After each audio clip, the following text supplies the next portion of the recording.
Hello everyone and welcome to AttenuatorX. Have you ever wondered what actually happens inside a computer? How can a machine perform calculations, store information, display graphics and run programs? In this series, we're going to answer those questions by building a computer from the ground up.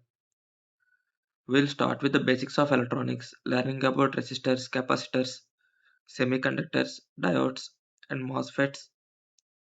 Then we'll move into digital electronics where we'll understand logic gates, Boolean algebra, adders, registers, memory, buses, and arithmetic logic unit.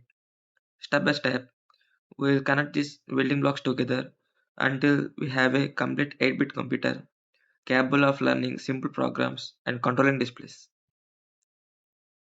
The goal of this series is not to memorize concepts, but understand how every part of a computer works and how all the pieces fit together. Whether you're a beginner or someone interested in electronics and computer architecture, I hope you'll enjoy learning along with me. This is just the beginning of our journey. Welcome to AttenuatorX. Let's start building a computer.